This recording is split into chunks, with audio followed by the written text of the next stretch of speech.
गलती हो गया। हमारे झारखंड आंदोलनकारी पार्टी केंद्रीय सदस्य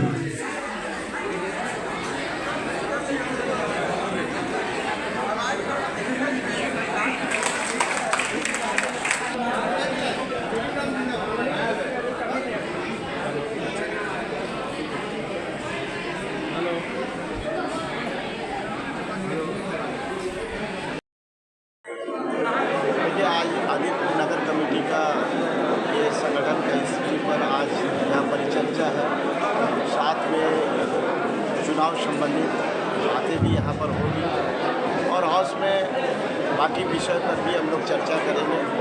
और चर्चा होने के उपरांत जो भी यहाँ पर एक प्रकार से सर्वसम्मति से या कहिए कि हाउस की अनुमति से हम तमाम लोग यहाँ पर संगठन के विषय पर चर्चा करते हुए जो संगठन के हित में जो बेहतर विजन हो उसको हम लोग यहाँ पर आज करेंगे।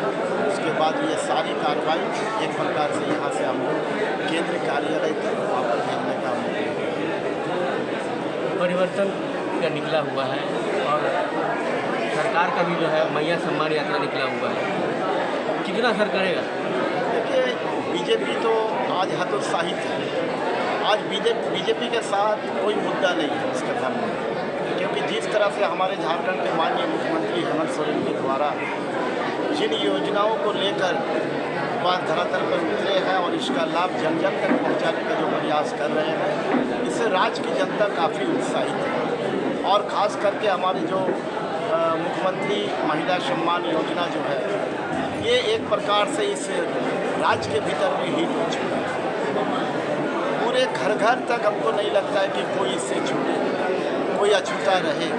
ये सरकार का प्रयास है और सभी लोगों को इसका लाभ मिले, कहीं भी कोई छूटे नहीं, इसकी पूरा ध्यान रखते हुए आज आप देख रहे होंगे कि मुख्यमंत्री के अलावा उनकी जो धर्मपत्नी है गांधी की विधायिका हमारे श्रीमती कल्पना सोरेन जी, आज उनका भी एक महिला टीम बना करके जो हमारे राज्य के मंत्री है आपका बेबी देवी जी, दीपिका पांडे जी, या इसी तरह के महिला समूह को बना करके वो आज दौरा भी कर रही है। और इस दौरा से ये भी प्रयास कर रही है कि कोई भी ये महिला कहीं पर भी कोई इस योजना से छूटे नहीं, सारे लोग इस योजना का लाभ लें।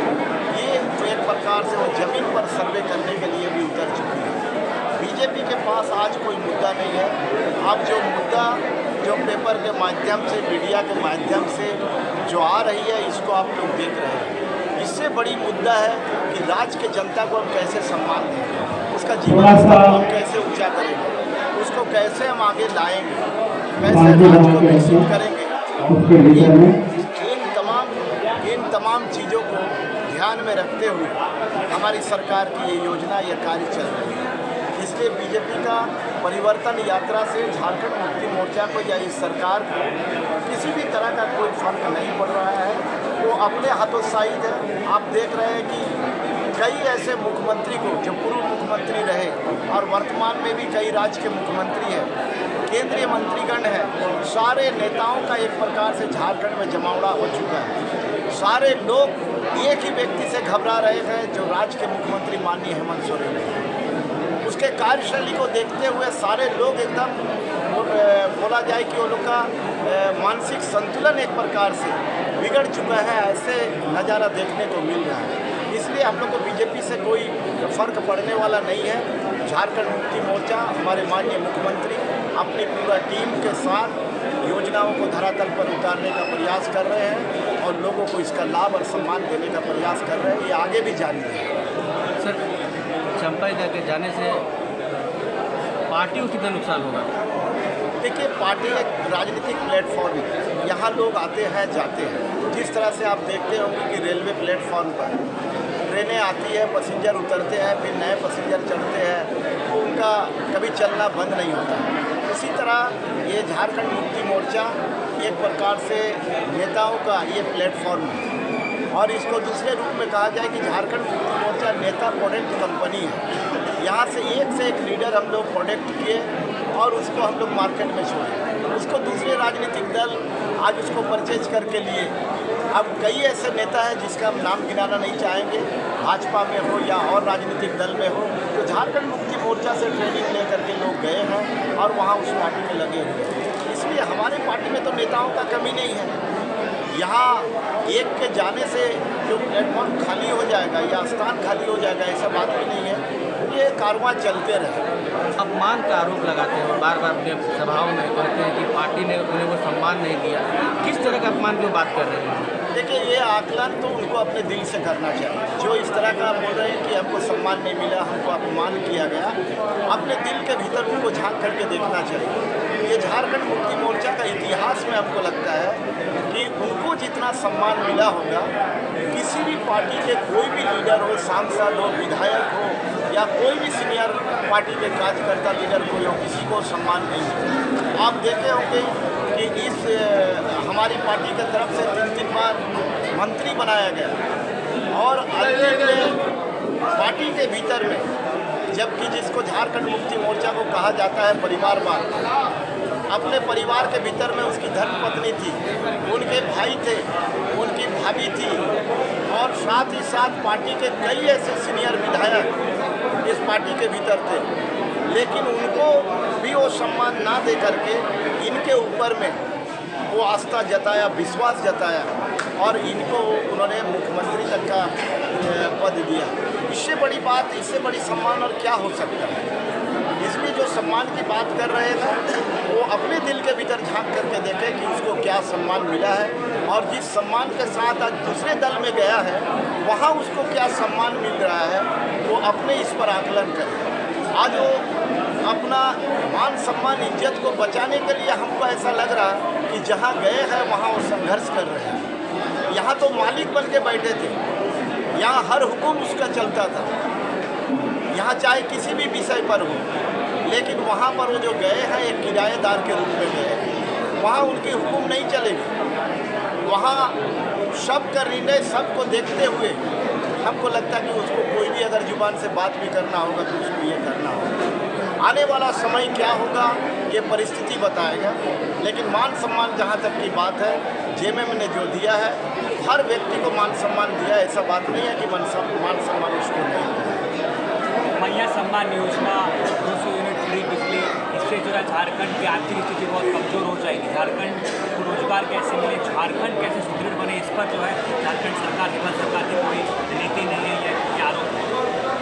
देखिए, देश के भीतर में झारखंड राज्य ऐसा राज्य है जहाँ पर खनिज संपदाओं से भरा हुआ राज्य है। हमारा ये राज्य गरीब नहीं है, लेकिन इस पर शासन करने वाले लोग, चाहे केंद्र सरकार हो या 24 वर्षों में सबसे लंबा समय तक, हमको लगता 18 साल तक भारतीय जनता पार्टी किसी न किसी रूप में इस राज्य में शासन कर रही है, और राज्य को ये लोग कंगाल किया। आज भी आप देख रहे होंगे कि 1,36,000 करोड़ जो केंद्र के पास हमारा बकाया है, जो यहाँ के खनन का रॉयल्टी 25% हमको मिलना है, 75% सेंट्रल को जाता है, वो 25% जो हमारा हक बनता है 1,36,000 करोड़, वो अभी तक हमको रिलीज नहीं दे रहे हैं। बार बार केंद्र सरकार के साथ लेटर आदान प्रदान करने के बावजूद भी इस पर हमको लगता किसी तरह का कोई कार्रवाई नहीं हुआ। अंतिम में कोर्ट का निर्णय भी आया। कोर्ट ने ये निर्णय दिया कि आप एक बार में अगर नहीं दे पा रहे हैं तो इंस्टॉलमेंट करके कम से कम जो राज्य के हक में बनता है ये पैसा को आप 1,36,000 करोड़ उसको आप दीजिए। लेकिन कोर्ट का आदेश को भी केंद्र सरकार अभी तक नहीं माना है। और अब देख लीजिए कि जो संसाधन मेरे पास है, उसी संसाधन से हम राज्य के जनता को किस तरह का सम्मान या किस तरह से उसको हम आर्थिक सहयोग भी कर रहे हैं दूसरे और योजनाओं को राज्य बंद को भी कर आगे दिया ले जा जा रहा रहे हैं। है। दूसरे नेताओं को बंद कर योजना जैसे कि सर्जन पेंशन योजना 4 महीने से नहीं मिल रहा है। एक चीज़ जान लीजिए, पेंशन कोई बंद नहीं हुआ है। हर पेंशन का हमारा कार्यक्रम उसका चल रहा है।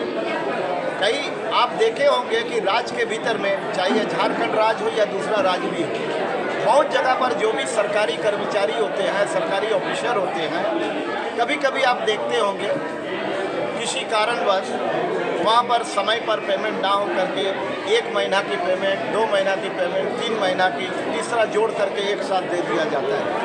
तो आज अगर मान लीजिए यहाँ 2 महीना का किसी का रुका है पेंशन या 4 महीना का रुका है, तो ये उससे घबराने की बात नहीं है। एक साथ सारे पैसा उसके अकाउंट में आएगा और आ भी रहा है सब, बंद कोई नहीं है। और हम लोग नई नई योजना लाएंगे कि कैसे यहाँ के लोगों को और बेहतर लाभ मिले और कैसे राज्य और विकसित हो, इसको ध्यान में रखना। सरकार पर आरोप है कि अब जब चुनाव सामने है तो कानून में जो है बहालियाँ निकाली जा रही, जैसे उत्पाद विभाग की, इस वजह से जो है 17-18 जो युवक है, जो अभ्यर्थी हैं, उनकी मौत हो चुकी है। एक चीज़ दोहराई जा रही है बड़ी धूप। देखिए एक चीज़ इसमें बताना चाहेंगे, सबसे लंबा समय तो उसी को मिला, तो उन्होंने क्या किया, वो काम क्यों नहीं किया। लेकिन 2019 में जैसे ही हमारी सरकार बनी, पूरे देश में कोरोना महामारी आई, पूरे देश में कोरोना महामारी एकदम आप देखे होंगे, उसके चपेट में सबको आया। हमारे ये राज्य भी कोई अछूता नहीं रहा, राज्य के भीतर भी किस तरह का अफरा तफरी रहा, सभी लोग आपको देखे होंगे। तो जो भी हमारे पास सीमित संसाधन था, उसी को लेकर के किस तरह से राज्य की जनता को लाभ उसको वैसी परिस्थिति से उसको उभारने का प्रयास हमारी सरकार ने किया। आप देखे होंगे कोरोना काल में पूरे देश के भीतर लॉकडाउन हो गया, हवाई यात्रा बंद हो गया, रेल यात्रा बंद हो गया, बस का आवागमन बंद हो गया।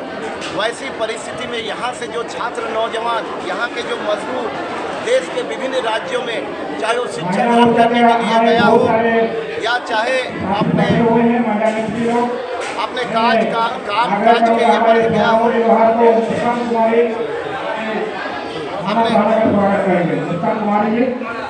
अपने काम काज के ये पर गए हो, उन लोगों को अपना राज्य सरकार हवाई यात्रा का किराया दे करके और वहाँ से सारे लोगों को अपने राज्य में ले आया।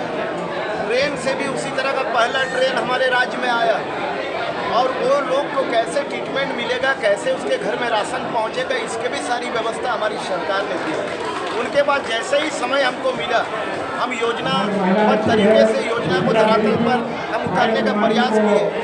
तो उस समय ईडी CBI के द्वारा किस तरह से हमारे माननीय मुख्यमंत्री को प्रताड़ित करने का, इसको बदनाम करने का, एक छोटा सा जमीन का टुकड़ा का इसके ऊपर आरोप लगा करके जेल में डालने का काम किया। आप देखें, उसके बाद भी घबराए नहीं, और उसके बाद भी जेल के भीतर से भी इसका सोच था कि हम राज्य की जनता को कैसे लाभ हो जाए। जो भी हमारे पास समय है उसको हम पूरी तरह से जनता के लिए हम समर्पित है, काम कर रहे हैं। सरायकेला से प्रत्याशी कौन होगा? आखिरी सवाल, 5 महीने का जब से उनका कार्यकाल रहा, जिसमें ट्रांसफर पोस्टिंग का जो उनके ऊपर बहुत बड़ा आरोप लगा, क्या उस आरोप से बचने के लिए भाजपा में चलेंगे, ईडी CBI से बचने के लिए? देखिए, पहला बात तो अगला प्रत्याशी कौन होगा इस पर हम जवाब देना चाहते हैं। हमारे पार्टी के भीतर में सभी कार्यकर्ताओं का पार्टी नेतृत्व ये तय करेगा कि यहाँ का अगला प्रत्याशी होगा, और ये सारे चीज़ हमारे पार्टी के माननीय कार्यकारी अध्यक्ष, राज्य के वर्तमान मुख्यमंत्री, ये माननीय हेमंत सोरेन जी पर निर्भर करता है। यहाँ से वो फीडबैक भी लेंगे सारे नेताओं से, कार्यकर्ताओं से। हमारे विधायक दल का भी बैठक होगा, पार्टी केंद्र कार्यकारिणी समिति का, सारी चीज़ों का वो ओपिनियन लेने के बाद वो तय करेंगे कि यहाँ पर अगला कैंडिडेट कौन हो। पार्टी के अंदर का होगा, वो समय पर बता दिया जाएगा। अंदर का ही होगा या बाहर से भी ले आते? देखिए, ये पार्टी तय करेगी, ये पार्टी तय करेगी कैंडिडेट यहाँ का कौन होगा, ये हेमंत बाबू तय करेंगे। दूसरी बात, जिस तरह से आपने कहा कि वो जो गए दूसरे दल में अपने को शेप करने के लिए, या अपने जो ट्रांसफ़र पोस्टिंग जिस तरीके से किया, उसको भयभीत होकर के वो गए होंगे, ये आपका ये सवाल है, आप ये पूछ रहे हैं। अब ये तो वही जानेंगे कि राज्य के भीतर में वो काम अच्छा किया, खराब किया, नहीं किया, और किस ढंग से आज जो भी सामने जो समस्याएं आ रही है या बातें आ रही है, ये जवाब उनको देना है। इस पर हम लोग कुछ नहीं।